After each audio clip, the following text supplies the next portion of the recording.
Evening, বিকেল থেকে ব্লগিংটা শুরু করছি। এখন বাজে বিকেল 5:30। আপনারা সকলে কেমন আছেন? আমি খুব ভালো আছি। আর নতুন একটি ব্লগে আপনাদের সকলকে খুব স্বাগত। আর এখন আমি রেডি হয়ে নিয়েছি, এই যে রেডি হয়ে নিয়েছি, বেরোচ্ছি।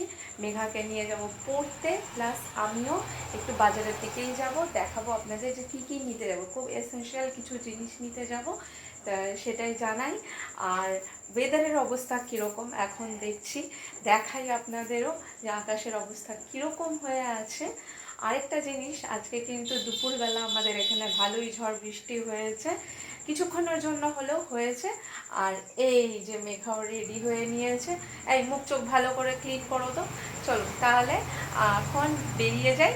দুজনের এখন রেডি হয়ে নিয়েছি, এখন ওকে একটু ফ্রেশ করি ভালো করে, তারপরেই বেরিয়ে যাচ্ছি। এই যে একেবারে কালো হয়ে আসছে ধীরে ধীরে আকাশটা। কিছুটা হলেও ঝড় বৃষ্টি কিন্তু হয়েছে, তবে যতটা কালো হয়েছে ততটা অনুযায়ী কিন্তু ঝড় বৃষ্টি হয়নি। তবু যতটুকু হয়েছে তাতেই কিন্তু কিছু কিছু জায়গায় জল দাঁড়িয়ে গিয়েছে। একদম বৃষ্টিতে, কিছুক্ষণের বৃষ্টিতে একেবারে অবস্থা খারাপ হয়ে গেছে। এই যে এখনও টিপটপ টিপটপ বৃষ্টি পড়ে চলেছে। এখানে কিন্তু একটু তুলনামূলক কম বৃষ্টি হয়েছে, আর আমাদের ওদিকে হয়েছে প্রচণ্ড বৃষ্টি। আমি চলেছি বাজারে, বাজার থেকে দেখি যে জিনিসগুলো আনতে যাচ্ছি সেটা আনতে পারবো কি না। একটা খুব ভাইটাল জিনিস আপাতত দেখতে পেলাম, যেটা আর কি কিনতেই হবে। সেটা আগে দেখবো যে হ্যাঁ সেটা পাওয়া যায় কি না। মোস্ট প্রবাবলি পাওয়া যাবে। যাই এখন ধীরে ধীরে। বাজারে এসেই প্রথমে যা যা কেনাকাটা করার করেছি সেটা অবশ্যই আপনাদের সাথে শেয়ার করব, যে কি কি কিনেছি। তারপরেই এই যে কিনে নিয়েছি, যে যে জিনিসগুলো ভালো করে দেখাবো। তা তারপরে যখন ফেরার সময় কিনে নিলাম এই যে ভেজ চাউমিন। যেহেতু বৃহস্পতিবার ছিল তাই ভেজ চাউমিন কিনেছি, দুজনের জন্য নিয়ে এলাম। মা বাবা তো খায় না, তো যাই হোক দুজনের জন্য নিয়ে এসেছি। এসেই বেড়ে দিচ্ছি প্লেটে প্লেটে করে। মানে ঢুকতে ঢুকতে হয়ে গিয়েছিল প্রায় 7:45-8টা নাগাদ, কি হ্যাঁ ওরকমই হয়েছিল। তো এসে প্রচণ্ড খিদে পেয়ে গিয়েছিল দুজনের। তো মেঘার তো এসব দেখলে আরও বেশি করে বোধহয় খিদে পায়। তো যাই হোক হাত পা ধুয়ে নিয়ে, মুখ ধুয়ে নিয়ে ফ্রেশ হয়ে, একটুখানি ফ্রেশ হয়েছি, জামা কাপড়ও দুজনে ছাড়িনি। তো এই দুটো প্লেটে একদম বেড়ে নিলাম। আর আমাদের যে দোকানটার থেকে এই চাউমিনটা এনেছি, সেই দোকানটা কিন্তু সত্যি খুব ভালো। বাজারের মাঝখানে, আমাদের সোদপুর বাজারের মাঝখানে এই যে চাউমিনের দোকানটা, চাউমিন বলে না শুধু, বিভিন্ন ফাস্ট ফুডও পাওয়া যায়। দারুণ লাগে, বিশেষ করে এই চাউমিনটা আমার খুব প্রিয় এখানকার। সত্যি খুব ভালো, আমি 2-3 বার এনেছি, এই যে এইবারও নিয়ে এলাম। কেমন কেমন খেতে?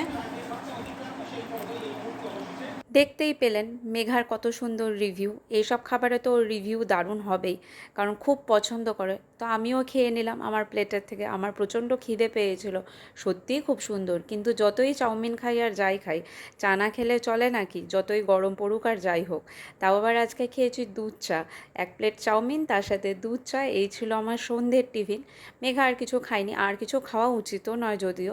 তা রাত্রের দিকে আমি আর কিছু খাইনি, একদম এই সময় এই 8টা বেজে গিয়েছিল খেতে, তাই জন্য খাইনি। মানে ভালো করে চা বানিয়ে ওই চাউমিনটা আর চাটা খেতে খেতেই 8টা 15-20 হয়ে গেল। তারপরে আর কোনো কিছু খিদেটাও পাইনি সেরকম, আর খাইও নি। তো খাওয়া দাওয়া কমপ্লিট করে এই যে সব বাসনগুলো ধীরে ধীরে ধীরে ধীরে ধুয়ে নিচ্ছি। বাসন যে কটা ছিল আর কি, ছোটোখাটো চায়ের বাসন, তারপরে আমরা যে খেলাম ট্রে, তারপরে চা যেটা বানিয়েছি ছোট্ট একটা বাটিতে, এই সব কিছু একেবারে ধুয়ে টুয়ে নিলাম। সমস্ত কিছু তো আর যে কাজ করেন আর কি, তার জন্য রাখাটা ঠিক নয়। তাতে মানে ওনাদেরও একটু অসুবিধাই হয়, বা মানে এত বাসন মাজতে তো সত্যি অসুবিধা হয়। তো ছোটোখাটো জিনিসগুলো আমরা নিজেরাই ধুয়ে নিই, কখনো আমি কখনো মা যেরকম পারি আর কি। তো আজকে আমি ধুয়ে নিলাম সমস্তটাই। মার শরীরটা সত্যিই খুব খারাপ হয়ে গিয়েছিল, অ্যাকচুয়ালি ইউরিন ইনফেকশন হয়েছে। প্রথমে বোঝা যাচ্ছিল না, একটু একটু জ্বর আসছে, ঠান্ডা লাগছে, এরকম একটা পজিশন ছিল। তো ভাবা হয়েছিল কি হয়তো সর্দি ঠান্ডা লেগেছে, কিন্তু হঠাৎ করে তলপেটে ব্যথা। তারপরে আজকে ডাক্তার দেখিয়েছে, মানে আমি যে এখন বসে বসে রেকর্ড করছি ভয়েস রেকর্ডিং যেদিন করছি সেদিন ডাক্তার দেখিয়েছে, মানে আজকে হচ্ছে শনিবার। এই আজকে ডাক্তার দেখালো, ডাক্তার বললেন যে তোমার মানে আপনার হাই ইয়ে হয়ে গেছে, ইনফেকশন হয়ে গিয়েছে। আর এটা সত্যি একটা অসুবিধাই, এটা একটা মানে কি বলবো, একটা বাজে রোগ বলতে গেলে।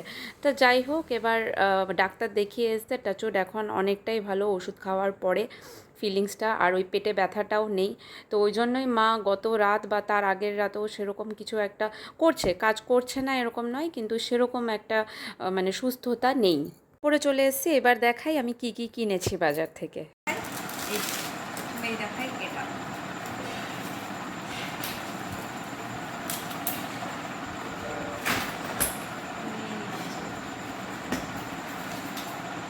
এটা এনেছি মেঘার জন্য একটা 3 ফোল্ডেড ছাতা। এই যে নীল রঙের 3 ফোল্ডেড, এই যে ব্লু রঙের একটা 3 ফোল্ডেড ছাতা। এই যে এই যে এই যে আমি ইউজ করছি, কেমন লাগছে এই ছাতাটা বলবেন। আমার তো খুব ভালো লেগেছে, বিশেষ করে এই ফ্লোরাল ইয়েগুলো খুব সুন্দর লেগেছে। এইটাই পছন্দের মধ্যে ছিল, আর কোনোটাই ঠিক পছন্দ হয়নি। এইটা একটা, আরেকটা জিনিস এনেছি, আর আরও দুটো। এই যে এটা মেঘার সাবান, আর এইটা আমার সাবান। এই যে এটাও বডি ওয়াশ, এটা হচ্ছে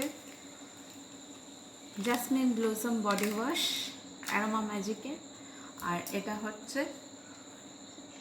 জনসনের। এই দুটো এনেছি। এটা বড়ই এনেছি তার কারণ একবারে এটা হয়ে যাবে, অনেক দিন যাবে।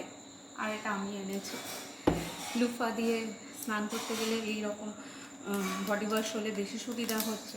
আর এটার গন্ধটাও খুব সুন্দর, এর আগে একবার আমি ইউজ করেছি, এটা ভালোই লেগেছে। তো এটা আবার নিয়ে এসেছি, সাথে এটা, সাথে ছাতা, এই তিনটে। আর এনেছিলাম ওই যে চাউমিন খাবার। এই ছিল বাজার। আপাতত এখন ফ্রেশ হয়ে নিই, ফ্রেশ হয়ে নিয়ে ঘর গুছাতে বসতে হবে। প্রচণ্ড নোংরা, একদম ঘর গোছাতে বসে পড়বো। আর মেঘা পড়তে বসে পড়বে, ওর হয়ে গিয়েছে, ফ্রেশ হওয়া একদম হয়ে গিয়েছে, এবারও পড়তে বসবে। সন্ধেবেলা ঘর দুয়ার গুছাতে বসে পড়েছি, ঘর দুয়ার একদম অগোছালো করে রেখে চলে গিয়েছিলাম। বিকেলবেলা যে সময়টা পড়া, ঘুম থেকে উঠে রেডি হয়েই চলে গিয়েছি, তার মধ্যে গিয়েছিলাম বাজারে। তো এই যে জিনিসপত্রগুলো কিনেছি, এই জিনিসপত্রগুলো না কিনলে একদমই চলছিল না। অনেক দিন থেকেই মানে সেই যে এমনি সোপ সেটা ইউজ করছি, কিন্তু আমার গা হাত পা খসখসে হয়ে যাচ্ছে। তারপরেই দেখলাম যে না, একটা বডি ওয়াশ মানে একটা লিকুইড সোপ যেটা আর কি বডি ওয়াশ, সেটা নিয়ে আসি। আর এইটা যেটা বললাম না, আমি আগেও ইউজ করেছি, সত্যি এটা কিন্তু খুব ভালো জিনিসটা। আমার মানে বডি স্যুট করেছে, আমার স্কিন স্যুট করেছে, আর সেটা খুব ভালোও থাকে। কিছু কিছু জিনিস সত্যি যদি একটু চেঞ্জ করে মাঝে মাঝে ইউজ করা যায়, ভালোই লাগে। আর তার মধ্যে নিজের স্কিন কেয়ারটা তো নিজেকেই করতে হবে। আর যতই গরম পড়ছে, গরমের দিনে স্কিন কেয়ারটা আমার মনে হয় অনেক বেশি ভালো করে করা উচিত। গায়ে র্যাশ বেরোয়, ঘামাচি বেরোয়, যতই যাই হোক। তা এই জন্যই আমার মানে এই দিকটা খুব কনসার্ন আমি। আর মেঘাকে নিয়েও এই ব্যাপারটায় আমি ভীষণ কনসার্ন।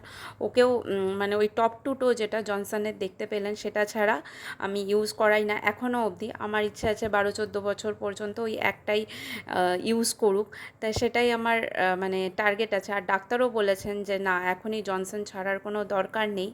তা জনসনটা ইউজ করছে, আমিও মাঝে মাঝে কিন্তু ইউজ করি এই টপ টু টোটা। যখন ধরুন আমার ওই গা খসখসে হয়ে গিয়েছিল, সাবান কিছুদিন ধরে বাজারে যাওয়া হচ্ছিল না, কেনা হচ্ছিল না, তো তখন আমি ওর যে টপ টু টোটা ইউজ করেছি, সত্যি কিন্তু ভালো। এবং যেহেতু ওটা একদম কেমিক্যাল ফ্রি থাকে, কেমিক্যাল ফ্রি মানে কি, যেটা ওই যে খসখসে খার ফ্রি, যেটা ওটা তো ওদের বাচ্চাদের খার ফ্রি হয়। এটা আমার খুব মানে পছন্দ হয় জিনিসটা, আমি মাঝে মাঝে ইউজ করি। আর স্কিনও কিন্তু খুব ভালো থাকে। দেখুন, একদম কথা বলতে বলতে এই ঘরটা অন্ততপক্ষে গুছানো হয়ে গেল। ওই ঘরটা আরেকটু কিছুটা বাকি আছে, সেটা করে নিয়ে আপনাদের সাথে দেখাচ্ছি কত সুন্দর করে গুছানো থাকলে ঘর দুয়ার কীরকম লাগে। এই যে একদম গুছানো ঘর দুয়ার সমস্ত কিছু গুছিয়ে ফেলেছি বিছানার থেকে। এবার বিছানায় বালিশটা একটু গুছিয়ে নেব আর একটু ঝাড়ু দিয়ে নেব, ব্যাস। বিছানাপত্র টান টান থাকলে বেশ সুন্দর লাগে, সন্ধে হোক সকাল হোক যাই হোক, দেখতে কিন্তু সত্যিই খুব সুন্দর লাগে, একটা পজিটিভ ভাইব। মানে বেডরুম হচ্ছে একটা পজিটিভ ভাইব, যতই যাই বলা হোক না কেন, বেডরুম গুছানো মানেই একটা পজিটিভ ভাইব। সুন্দর করে গুছিয়ে গাছিয়ে পরিষ্কার করে রেখে দিলাম একদম। রাত্রিবেলা তো এই ঘরে শোয়াও হয় না, তাই একটু মানে এই ঘরের দিকে নজর এখন একটু কমই পড়ছে, তবুও বলবো যে না, জিনিসটা কিন্তু যে ঘরেই হোক না কেন, থাকি না থাকি, এইভাবে গুছানো টুছানো দেখলেই ভালো লাগে। সমস্ত জামাকাপড় গুছিয়ে তুলে দিয়েছি। সমস্ত জামাকাপড় গুছিয়ে তুলে দেওয়ার পরে বিছানাপত্র ঝেড়ে নিলে বেশ ফুরফুরে মেজাজ একদম থাকে। মানে সকালবেলা উঠে যে একটা চাপ থাকে না, যে কীরকম ঘর দুয়ার কীরকম লাগছে, বাজে লাগছে দেখতে, সেই জিনিসটা থাকে না। আর যেটা বলেন আর কি, আমার মা বলে আর কি, যে এটা ভীষণ পজিটিভ ভাইব দেয় মনের মধ্যে একটা। তো সেদিন আর কিছু শ্যুট করিনি। সকালবেলা পরের দিন চা নিয়ে একেবারে শুটিংয়ে এসে গিয়েছি, চা নিয়ে একদম প্রথম আপনাদের সাথে গুড মর্নিংটা শেয়ার করলাম পরের দিনে। আর এই যে গাছ, এই গাছটা হচ্ছে অপরাজিতা গাছ, কি ফুল হয়েছে, কত ফুল! এর আগের দিন যে ফুলগুলো সব হয়েছিল, কিছু কিছু একটু মানে ইসে হয়ে কি বলবো, মুরঝে মুরঝে গেছে, আর কিছু কিছু ফুল একদম তাজা আছে। তো অনেকক্ষণ দাঁড়িয়ে দাঁড়িয়ে দেখে এই যে রান্নাঘরে এলাম, মাসি তখন রুটি বানাচ্ছিল, আমাদের যে রান্না করেন আর কি, রুটি বানাচ্ছিল, তার সাথে বানিয়েছিল আলুর দম। তো এটাই ছিল আজকে আমাদের ব্রেকফাস্টের আইটেম। তারপরেই বসে পড়লাম চা নিয়ে, চা খেতে খেতে দেখছিলাম খেলা সকালবেলা। এখন যেহেতু ওয়ার্ল্ড কাপ ফুটবল শুরু হয়েছে, বাবা বাজারে গিয়েছিল, আমাকে বলে গিয়েছিল কি, তুই একটু ওয়ার্ল্ড কাপটা দেখিস, এই যে খেলাটা হচ্ছে সকালবেলা 7:30টার সময় খেলা, 6:30টায় খেলা। তো এই খেলা দেখতে দেখতে দিনটা আবার শুরু হলো।